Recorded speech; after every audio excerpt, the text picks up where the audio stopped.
Efectivamente, eso es lo que necesito. Musiquita para empezar este podcast en el que vamos a hablar de transformación digital. Muy buenas a todos, bienvenidos 80-20, el podcast de Reason Why. Un placer estar aquí, exitazo, multiplataforma y vamos a empezar ya. Transformación digital. Esto de la transformación digital a digital, mejor dicho, ¿es un mito, Bernardo?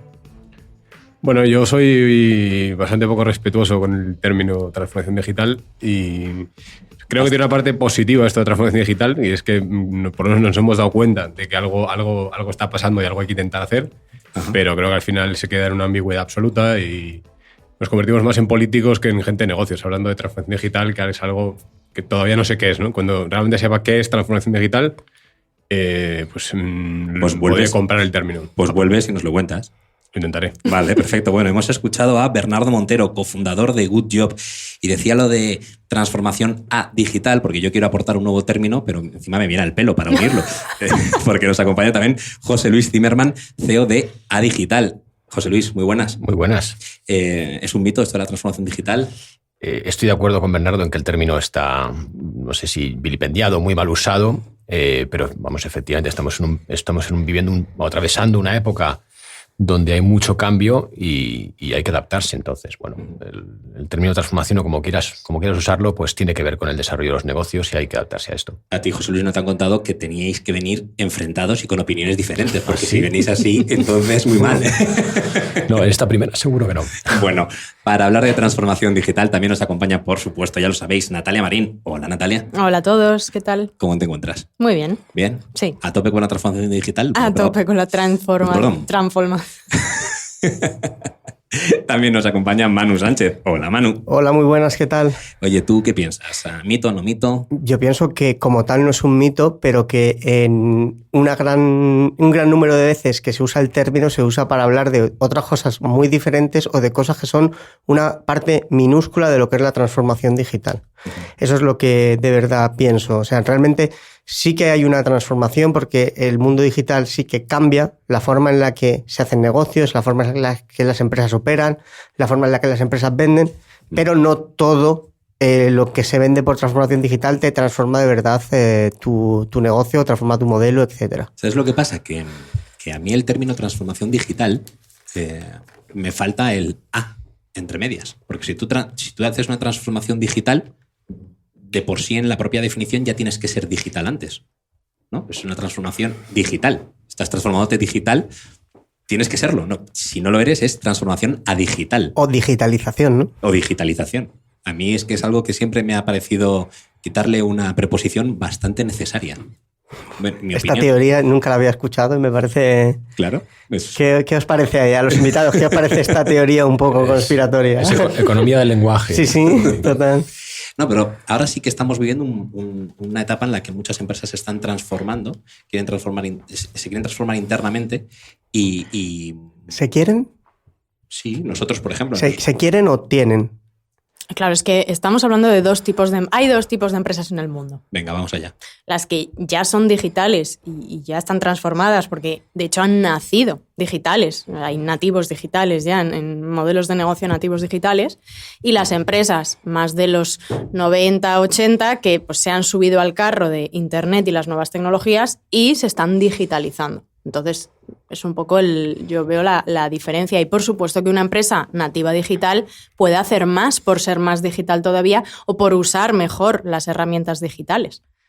Sí, o sea, yo lo que de ahí veo es, evidentemente, estamos de acuerdo en que estamos en una era de cambio absoluto, un cambio de era, realmente, ¿no? Entonces, desde ese punto de vista, por supuesto que sí, transformación, todo hay más.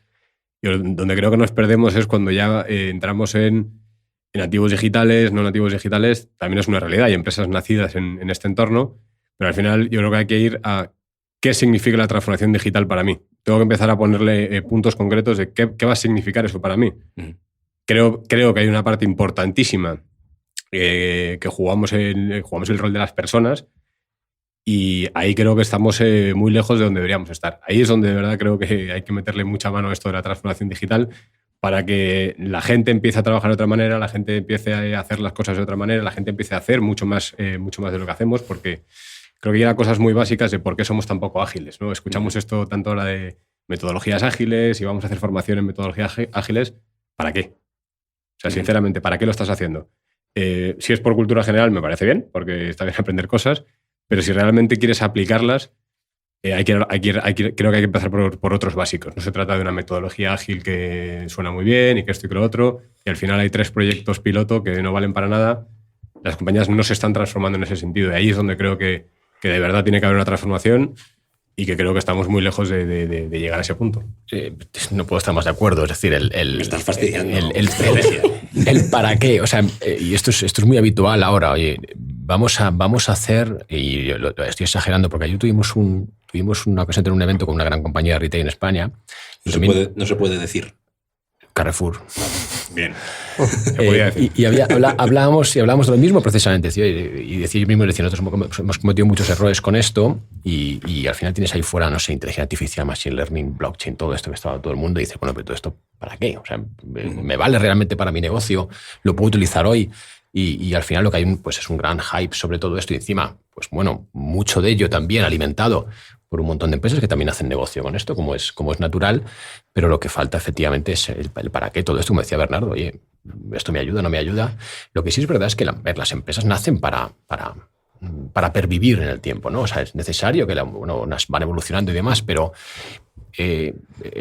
ahora mismo vivimos una temporada donde hay muchos cambios acelerados por la tecnología. Esto es una obviedad. Y las empresas, para competir, seguramente pues tienen que ir adaptándose al uso de muchas de estas tecnologías, a cambios en los procesos, a cambios, por ejemplo, en la formación de sus personas, de los equipos. Uh-huh.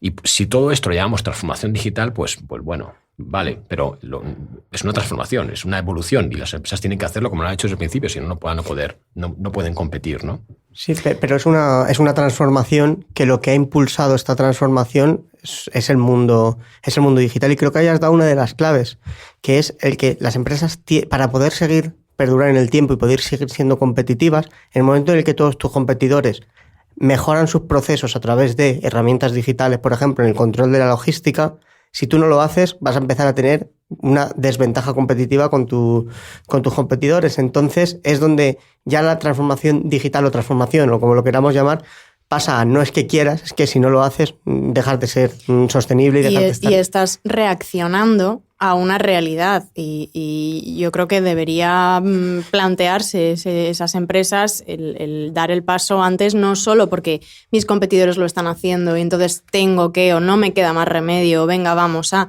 Dimas Jimeno, el ex del Corte Inglés, que escribía una columna hace poquito en Reason Why, lo decía. Las 2 claves principales para la transformación digital, al menos en el sector retail, son el inconformismo y la creatividad. Y ese inconformismo es un poco, pues efectivamente, la clave para que no vayas rezagado después que los demás, reaccionando a lo que está ocurriendo. No sé, pues muévete un poquito, ¿no? Pero yo creo que no todas las compañías... siempre está la teoría de que como que tienes que ser el pionero y no necesariamente, porque muchas veces también hay muchos de los procesos relacionados con la transformación digital que los primeros proyectos han fracasado porque no estaba la tecnología madura, porque no estaban preparados. Entonces, esta actitud de que parece que todas las empresas tienen que ser la primera, creo que también es respetable la posición de quien dice, oye, sé que ahora mismo esta tecnología me podría ayudar, pero no sé si es el momento, no sé si estoy en el momento adecuado en la compañía. Claro, pero ahí por el estás contexto analizando, interno, claro, etcétera. En el momento en el que tú haces un análisis y tomas la decisión de, oye, voy a esperar a que esto madure un poco más y tenga un poco más de recorrido, porque como tú dices, hay muchas tecnologías que han salido y igual que han salido, han desaparecido, o sea, no han madurado. Pero está en la actitud inconformista el mero hecho de adoptar esa posición, ¿no? De decir, vale, pues voy a estar aquí de observador y en el momento en el que yo considere que tengo que entrar, entro. Pero que no sea por esa corriente que te empuja y no te queda más remedio que subirte ahí. Es lo que yo considero que deberían hacer las empresas a día de hoy, ya 2020. O sea, yo creo que ya... No sé, toca, ¿no? Toca, pero una cosa que yo creo que toca muchísimo, y lo habéis comentado, es la formación de las personas. A mí me sorprende de manera personal, y no sé si habéis vivido el caso, cuando hacéis una reclamación a Amazon. No sé si os ha pasado en alguna ocasión. Sí. Vale. Yo también he tenido que hacer alguna reclamación en Amazon. Cuando hago la reclamación, poco más que me creo el príncipe del mundo. Uh-huh. O sea, sientes un placer. A veces es como casi estás deseando poner una reclamación, ¿no? Para sentirte un poquito bien durante 10 minutos. qué necesitas, no te preocupes, ahora mismo te lo soluciono, luego te voy a enviar un email recopilando absolutamente todo lo que hemos dicho. Incluso me ha llegado a pasar que desde Amazon le envíen un email al proveedor para decirle que ha habido un fallo con su producto y desde Amazon le están reclamando al proveedor, a la marca, que reaccione, incluso también a los servicios de mensajería, y me ponían a mí en copia. Yo decía, bueno, en Amazon o es que yo soy un tipo muy importante o en Amazon tienen más o menos un tío de atención al cliente por cada cliente que tienen, o es que han hecho un proceso de formación envidiable que es necesario para ese proceso de transformación digital al que muchísimas empresas de retail, en este caso, quieren llegar, ¿no? Porque hoy mismo estábamos comentando que Zalando quiere quitar el envío y la devolución gratuita. Efectivamente. Entonces, al final estamos en unos competidores donde la formación de las personas son fundamentales para poder implementar cualquier estrategia de negocio que tengamos en mente, ¿no? Sí, y fíjate que hablas de cosas tremendamente relevantes que no son digitales de por sí, en una empresa que todos entendemos como muy digital, con todo aquello que implica un ejemplo de empresa digital, ¿no? En cuanto a orientación al cliente, en cuanto a agilidad, en cuanto a creatividad, una serie de cosas, ¿no? Innovación. En eso estamos todos de acuerdo, y en este punto concreto estamos hablando de algo precisamente muy de personas, que es formación, pero también viene de más arriba de verdad remangarse, hacer un poco de ejercicio de autorreflexión de para qué y quiénes somos también. Quiénes somos, porque hablamos también mucho teóricamente de la importancia de la experiencia del empleado, de darle unos valores, de fijar claramente cuál es el propósito de este negocio para que la gente crea y nos acompañe. Y en la realidad lo hacemos poco, ¿no? Ahí es donde voy con, como bien dice Andy Stallman, vale más un kilo de hacer que una tonelada de decir. Y ahí creo que está uno de los grandes problemas precisamente de la transformación digital. Me encuentro con muchos casos que es curioso, es irónico, ¿no? Que el hecho de que como estamos en un proceso de transformación digital, básicamente significa que está todo parado. Que tenemos que tomar un montón de decisiones fundamentales para nuestra transformación digital, pero hasta dentro de un año no podemos hablar de nada más porque nos estamos transformando digitalmente. Entonces, creo que te estás equivocando. Transformarse no es pararte un año para pensar qué vas a hacer dentro de un año, ¿no? Entonces, por ahí es donde creo que por ahí va mi crítica inicial hacia el susodicho término. Que dicho eso, por supuesto que estamos en esa necesidad de transformarnos, pero creo que hay que ir a esos pequeños detalles, ¿no? Siempre digo, uso de herramientas. Y cuando dices me encuentro, entiendo que desde tu papel de cofundador de Good Job, para los que no saben qué es Good Job, en un minuto publicitario, cuéntanos qué es Good Job. Pues mira, Good Job inicialmente es una tecnología que es una solución que... Si pueden ser 50 segundos, mejor, ¿vale? Perfecto. Vale. Entonces no me quites 3. A ver, ya llevéis 15, ¿vale? Es una solución que vendemos a empresas para ayudarles a fomentar todo lo que es cultura de feedback y de reconocimiento. Tanto a nivel interno, con sus clientes, y que haya precisamente pues, mucho más personalización en ese sentido hacia adentro, para empezar a crear experiencia de empleado en base a que el empleado sepa realmente lo que está pasando con él, la empresa sepa qué pasa con sus empleados, qué hacen bien, qué no hacen bien, qué se puede mejorar, ser mucho más específicos en ese sentido, ¿no? Eso es fundamentalmente lo que hacemos. Bueno, pero no todos serán críticas a la transformación digital. Veremos casos de éxito y muchísimas ventajas en empresas que de verdad estén implementando una transformación digital en sus procesos de negocio. A ver, yo creo que es por mucho que el término, insisto, pueda estar mal utilizado o incluso pueda estar siendo aprovechado por algunos, ¿Podemos señalarles algunos en concreto? Lo digo. Hay mucha gente buscándose la vida por ahí, como es lícito. Si tienes algún tipo de venganza, es el momento. No tengo ninguna. Solo tengo amigos. Pero es verdad, si es que es una obviedad que hay por mucho que no queramos utilizar ese término, que hay que adaptarse a ciertas cosas, ¿no? Mirad, hace un año y pico hicimos un viaje a China con empresas de retail. Y bueno, te sorprenden muchas cosas. Posiblemente en retail China esté pues, el país más avanzado del mundo, y lo está porque directamente esa gente se ha saltado el siglo XX. Es así. De hecho, en otro evento que también estuvimos un gran evento sobre retail en Nueva York, que hablamos sobre el caso chino, decíamos, bueno, ¿cuál es la característica principal? ¿Cómo adjetivarías lo que ha pasado en China? Y dice, pues leapfrogging, el salto de la rana.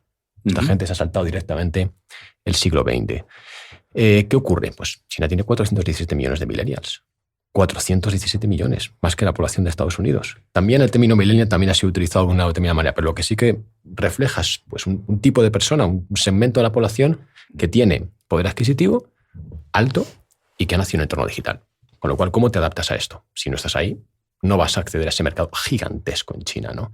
Si no eres capaz de utilizar WeChat como medio de pago en tu tienda, pues vas a tener... No es que tengas un problema, tienes una desventaja competitiva. ¿Por qué? Porque ese tío solo utiliza WeChat para pagar, o Alipay o lo que sea. Eso son obviedades, ¿no? Y al final sí que te encuentras con esto. Y luego, una cosa que decía Bernardo, esto también va de personas, esto es así, esto es cierto. Y el tema de la formación es clave. Y además la formación ha de ser continua. Las empresas también deben de... Quizás hemos pasado un tiempo en el que había algo de relajación con esto, porque básicamente las herramientas no cambiaban, ¿no? A día de hoy, pues cada día aparece algún tipo de herramienta, algo. Simplemente el conocimiento de esto te puede hacer subir ciertas pues, aspectos de eficiencia, ¿no? en tu organización. Entonces son muchos aspectos, ¿no? Has mencionado desventaja competitiva como una de las cosas a solucionar, y muchas empresas quizá no las están descubriendo. Están pensando en, tengo un problema, lo voy a solucionar, pero si no tienes ningún problema, simplemente estás en tu zona de confort, a lo mejor no piensas en hacer esa transformación digital o en implementar ciertas mejoras para solucionar desventajas competitivas. Me gustaría entrar ahí. Natalia además también ha pedido la palabra y has mencionado al caso de implementar también estrategias, o sea, herramientas. Pero en todo esto, lo que estás diciendo es, nos fuimos a China, fuimos a un evento. Bueno, ¿quiénes nos fuimos? A digital, también tu minuto de publicitario, si pueden ser 50 segundos, mejor. Entre las muchas cosas que hacemos en la digital, por ejemplo, hacemos misiones internacionales, de la mano, por ejemplo, de ICEX, ¿no? Uh-huh. Y vamos, son países objetivo y a otros países en los que directamente lo que damos es a conocer un poco qué se está haciendo ahí. Entre estos países, pues China es uno de ellos, Israel es otro de ellos, Corea del Sur es otro de ellos, ¿no? Y lo que hacemos es ir pues, por sectores. En el caso de China fuimos con empresas de moda, o sea, empresas de moda españolas, como Bimba y Lola, Corte Fiel, etcétera, todas estas compañías, que iban a ver un poco lo que se estaba haciendo allí. Y es uno de los viajes, pues sinceramente, más sorprendentes que hemos visto, porque vuelvo a insistir en que lo que se está haciendo allí en tienda física y en retail físico es que no hablan ni siquiera de otro concepto también usado muy, muy a la ligera, como es el tema de omnicanalidad y todo esto, ¿no? Tú les dices, ¿y esto de omnicanalidad? Y ¿omnicanalidad esto qué es? Claro. O sea, nosotros, un solo canal, que es este, tú compras con WeChat o con Alipay por aquí, por el móvil, por donde te dé la gana, pero es una sola relación, ¿no? Y eso es el tipo de cosas que hacemos. Y en tantos viajes que hacéis, ¿cómo os habéis sentido descubriendo que no hay ningún medio de comunicación que haga las cosas tan bien como Reason Why? Cierto. Tenéis que iros a uno de estos viajes. Ay, ojalá. Natalia tenía la palabra. Mira, era para como se suele decir en este podcast, abrir un nuevo melón, ya que los dos invitados han utilizado la palabra mágica y clave, y que yo creo que, si no me equivoco, debemos ir por el ecuador del podcast ya más o menos, si no, pues luego me retracto. Es que estamos yendo muy rápido y metiendo mucha intensidad. Bueno, a lo que voy. Herramientas. Yo creo que podríamos hablar o podríamos dar algún consejo, porque China, Israel suenan muy bien, pero suenan lejos. Están lejos y suenan lejos. Entonces, una empresa que nos esté escuchando, una pyme o una multinacional que esté ahora mismo, me consta que hay muchas agencias en el sector de la publicidad que se están transformando porque el sector está cambiando, ¿qué les podemos recomendar? ¿Qué les podemos decir? Que empiecen a implementar. O sea, un kit básico, ¿no? De 3 primeros pasos de cómo hacerlo para orientar un poco y no estar aquí divagando de qué es o qué no es la transformación digital. Vamos a bajarlo un poquito a papel y no sé si poner ejemplos de herramientas o recomendar tipos de herramientas, no sé, lo lanzo. Yo puedo decir una, ya que... Yo también tengo algunas en mente, pero bueno, si quieren empezar ellos... Yo es que voy a decir good job para descongelar. Ese es el comodín del público. Dale, Bernardo. A ver, yo lo primero que diría es cosas concretas y fáciles de hacer. La carga de email. Eso es un problema gravísimo. El otro día leía, el 28% del tiempo lo gastamos leyendo, contestando emails. El 28%. Lo cual son 2 horas y pico de trabajo al día. Sí. Gestionar 120 correos de media es una locura. Sobre todo porque si de verdad fueran correos relevantes para nuestro trabajo, bienvenidos sean. Pero la realidad es que muchas veces no lo es, ¿no? Entonces, herramientas, pues hablamos también tanto de la revolución móvil, de la importancia de la movilidad. Como empleados todavía tenemos, en general, pocas opciones en cuanto a movilidad. Solemos tener, si tenemos un teléfono corporativo, lo cual ya me parece un problema, o personalmente me parece un problema, creo que la gente solo debería tener un teléfono, que sea de verdad la herramienta potente que debe ser. Si es con un Slack, si es con un Trello, pero con herramientas que de verdad son específicas para hacer determinadas cosas. Y entonces ahí podemos empezar a hablar de trabajar un poco más ágil, de que la gente trabaje donde le dé la gana, cuando le dé la gana, porque es como quiere trabajar. Entonces tenemos que ir hacia esos modelos, ¿no? Aunque después escuchas determinados debates políticos en este país y dices, Dios mío, ¿en qué siglo estamos? ¿No? Porque me están pidiendo que la gente fiche, que la gente no sé qué, Total. cuando sabemos que el mundo va en otra dirección absolutamente opuesta, ¿no? Entonces, Efectivamente. ese es mi primer consejo. Reducir Bueno, email como hemos sea. escuchado Slack, Trello, Hemos escuchado muchísimas herramientas. Trello, según él, que yo nunca lo había oído pronunciar así. Trello. Bueno, mira. Sí, es Yo como también se digo dice. Trello. yo Es- me Sí, meto. es- seguramente. De hecho, es como se dice. Me fío de Bernardo, lo llevo diciendo mal muchos años. Reason Wii. Oye, Manu, ahí te has pasado, ¿eh? Ahí, Manu, ese golpe bajo. Ahí te voy a cortar, te voy a bajar el micro. Oye, ese golpe bajo. ¿De Manu, qué qué vas? te vamos a dar una... Weber Sandwich. A ver. Mira, a partir de ahora te voy a llamar Manuel Sánchez. Ya te he quitado el branding.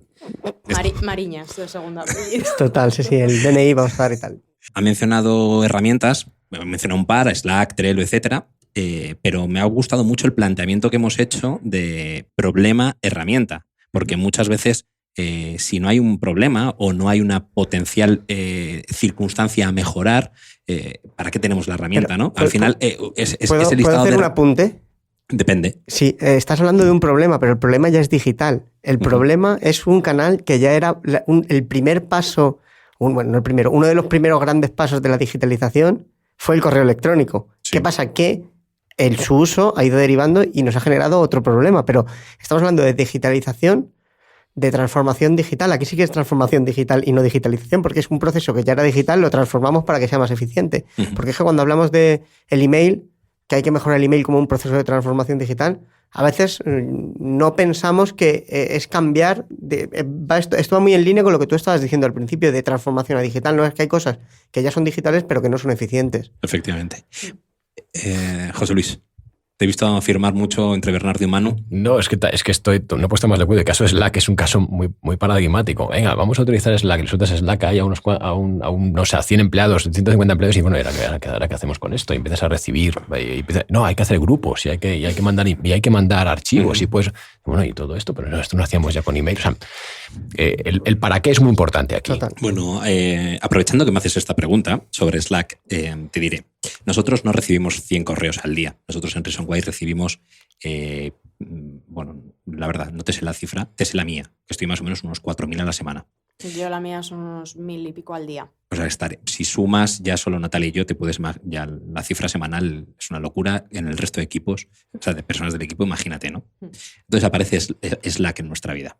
Slack aparece después de nosotros haber conocido una herramienta que se llamaba Yammer de Microsoft, que aquella herramienta era pues el infierno, el inicio de Slack, tener una conversación interna, porque dentro de esa cantidad de emails, luego están los emails internos, ¿no? De, oye, ¿a qué hora hacemos esto? Oye, y bueno, ya lo que ya conocéis. Bueno, entra Slack. Los primeros 2 meses, qué maravilla, que baja de emails, ahora solo los emails solo del exterior. Y entonces pasamos de 4.000 a 3.500. Sigo teniendo el mismo problema en cuanto a la gestión de email. Pero luego, en vez de tener los otros 500 emails, lo que tengo son 3.000 mensajes dentro de Slack. Porque lo que se ha convertido eso es en un no parar de hablar y no saber a qué tienes que atender, no saber qué prioridad vas a dar a cada cosa. Decidimos quitar Slack dentro de la compañía y estuvimos durante 1 mes sin Slack. Después de ese mes nos reunimos todos y tuvimos una conversación para volver a integrar Slack, pero para mejorar. Y la conversación fue la siguiente. Hoy somos un tipo de empresa. Mañana vamos a integrar Slack y quiero que hoy me digáis si somos peor que hace 1 mes. Si la respuesta es que no somos peor que hace 1 mes, es que antes no estábamos usando bien Slack, porque si hemos quitado una herramienta que era tan importante, algo estamos haciendo mal. Pues no somos peor. Digo, vale, pues entonces lo que tenemos que hacer es, sabiendo ya que hemos hecho algo sin saber muy bien por qué lo hacíamos, ahora vamos a volver a integrar Slack y dentro de 1 mes nos vamos a sentar y vamos a decir, ahora somos mejores que hace 1 mes porque ya tenemos Slack y de qué manera lo estamos usando. Tenemos un proyecto interno en el que además vamos a crear grupos públicos, canales dentro de la compañía, tenemos palabras clave que determinan si ese mensaje es urgente o es importante y ahora pues todo fluye de una manera absolutamente distinta, ¿no? En Slack está muy guay. Yo invito a la gente a que investigue bien la herramienta, como hemos hecho nosotros, y que se empape bien de las opciones que tiene, porque si tú le pones zanahoria, por ejemplo, me invento la palabra, pues la notificación que a ti te llega de una manera o de otra, te lo puedes configurar, y si entre todos se ha decidido que zanahoria sea la palabra clave elegida para cuando un mensaje es urgente, esa notificación la vas a acabar viendo, ¿no? ¿Lo de zanahoria se te ha ocurrido? Sí, zanahoria, no sé, estoy viendo aquí el jardín vertical, he pensado en verduras. Vamos a cambiar de herramienta, porque es que si no, está patrocinada. Hacemos una formación de Slack. Y está patrocinada. No, pero aparte de Slack, bueno, dale. Para mí un punto muy importante ahí en la historia que contáis, vuestra propia historia de Slack, y muy relacionado con lo que decía José Luis, y es, no se trata simplemente de soltar ahí unas herramientas y ver qué sucede. Tiene que haber, llámalo proyecto, llámalo para qué, llámalo web llámalo como quieras, pero tiene que haber una iniciativa real que acompañe, oye, que entendamos qué estamos haciendo bien, qué funciona, qué no funciona, qué funcionalidades podemos explotar. Ahí es donde está un poco la clave, ¿no? Yo que vendo una herramienta tecnológica, siempre la vendo con una capa precisamente de servicio para ayudar al cliente a que le saquemos partido a una herramienta, no que la herramienta sea la razón de ser, porque entonces al final no sucede nada. Y sobre todo también pensar en una transición. O sea, justo lo que iba a comentar es nosotros, por ejemplo, pues en la agencia cada vez utilizamos más Teams, que es una especie de Slack o tal, que es de Microsoft.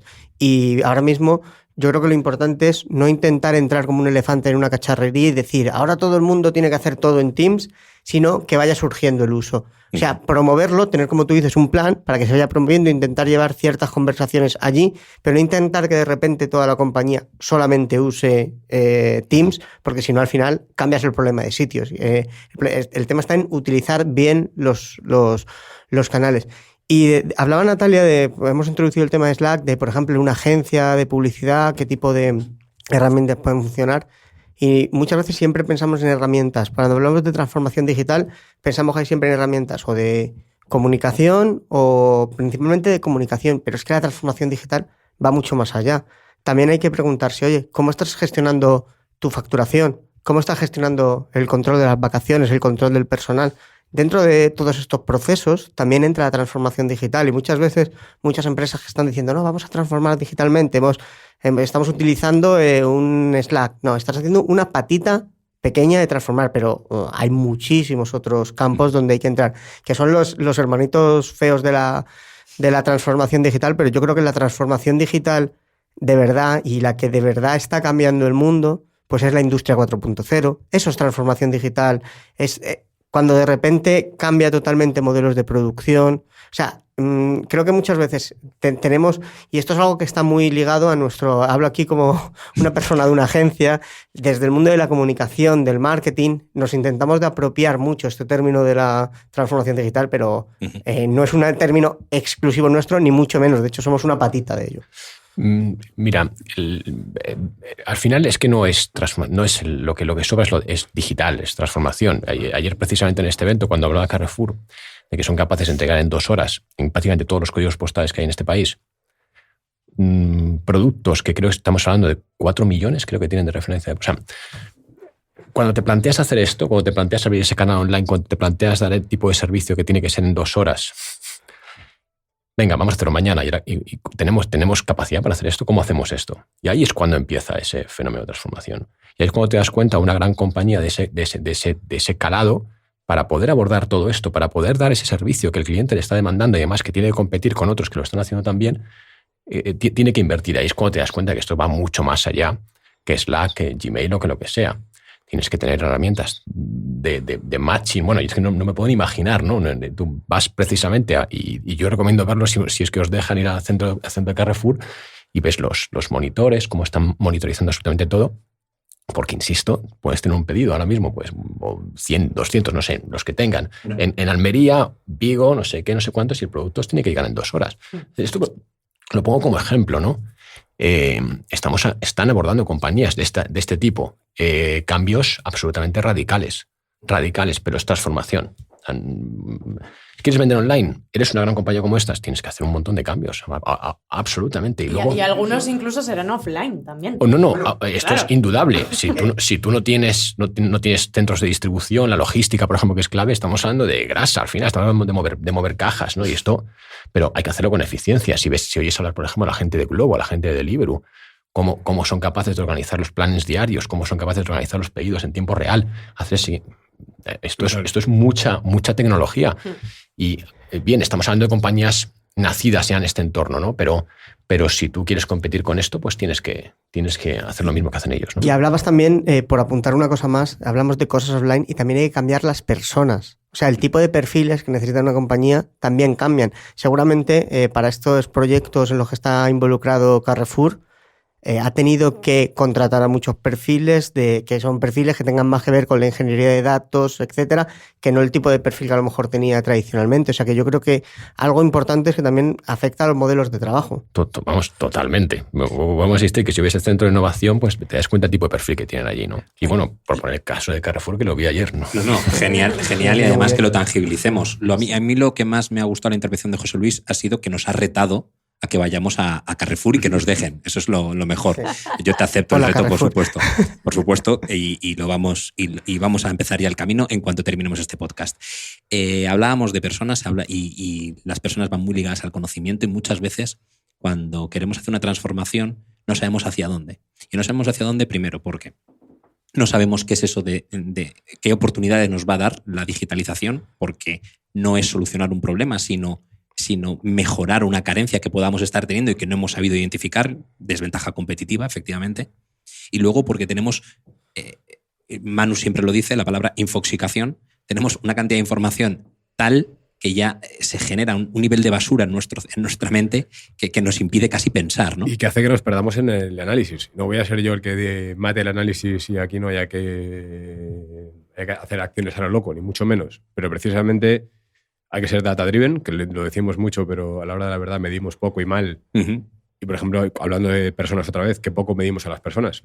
Claro. Qué poco medimos a las personas. A mí me sorprende, ¿no? Y yo que me dedico un poco a esto, muchas veces empresas que no esperarías que jamás esperarías que pudieran estar tan en pañales en temas de medir a su gente.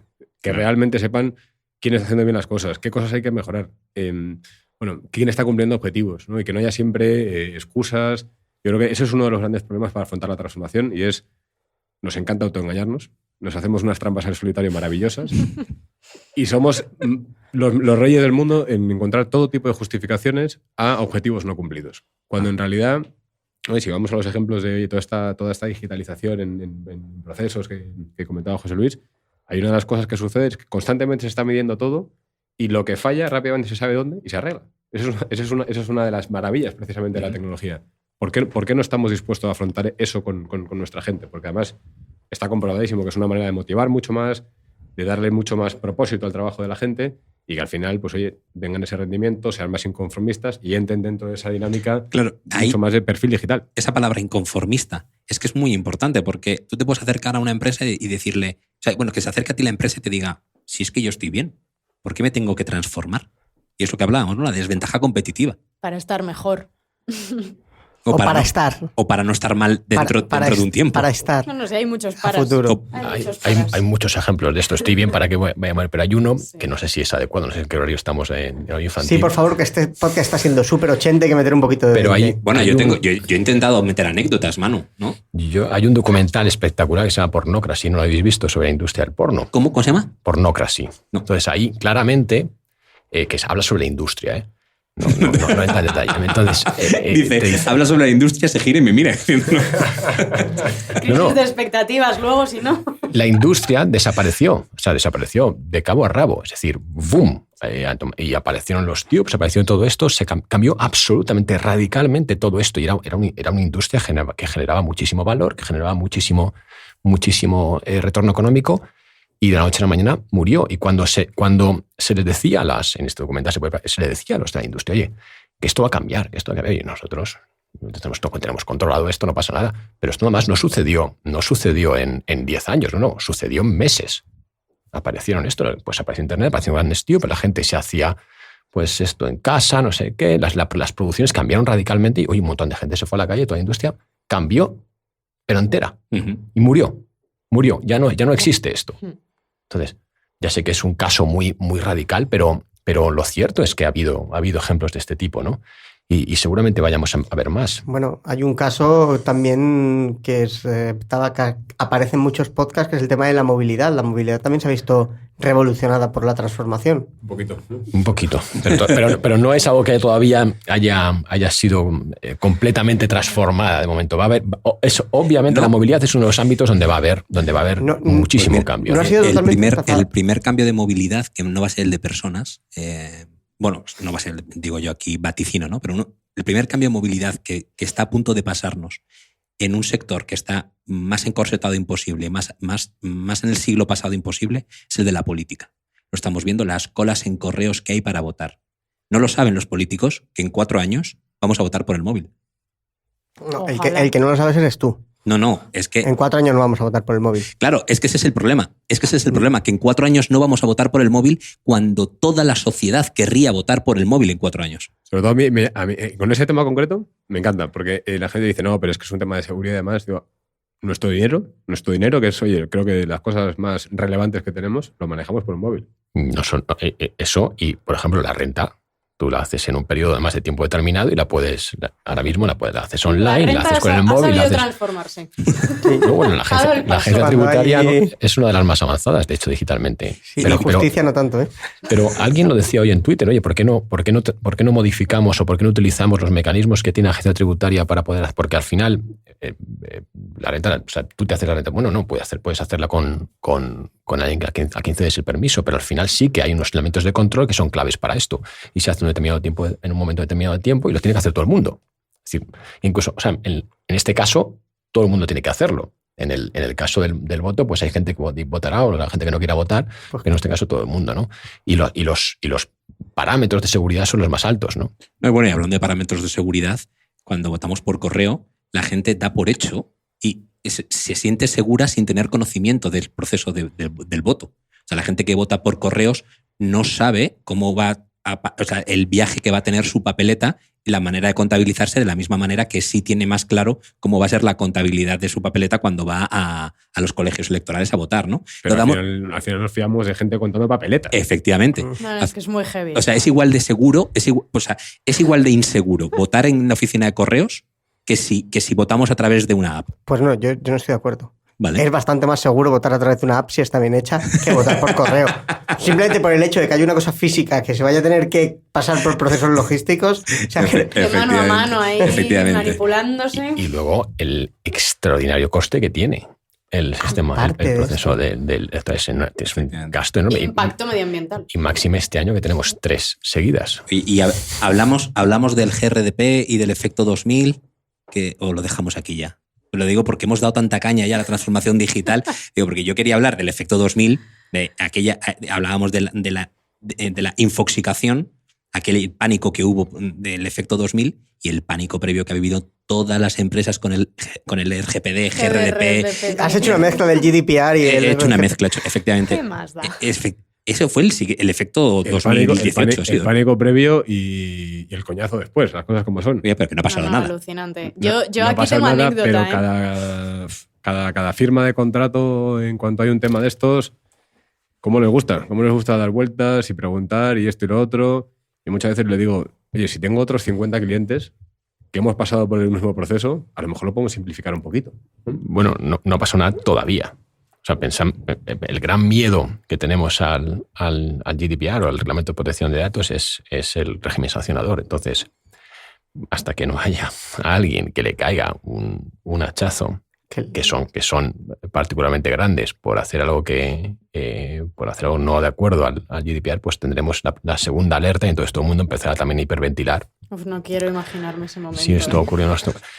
Yo espero que las multas y la parte sancionadora vaya para las grandes corporaciones, que es para lo que debería estar este tipo de legislación. Para las que lo hagan mal, ¿no? No para las grandes corporaciones. Bueno, yo lo que creo es que al final hemos visto pánico en microempresas y en pymes por la gestión de los datos, gente que ha estado trabajando en bases de datos propias y en tener una información de sus clientes durante muchísimos años. Ha habido el pánico durante el 2018 y casi va a parecer que esas empresas van a tener aquí multas estratosféricas luego por enviar un SMS a sus clientes.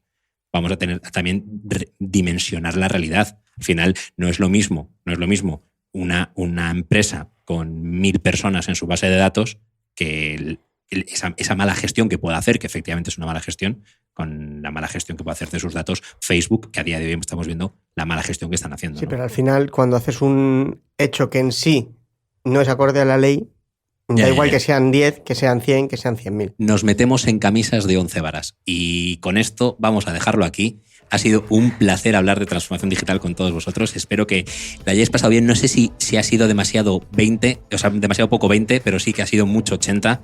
Y os animamos, os invitamos a que transforméis vuestras empresas. No transformación digital, sino que salgáis todos de esa zona de confort para hacer las cosas mejor y con visión de futuro. Muchísimas gracias y hasta el próximo podcast.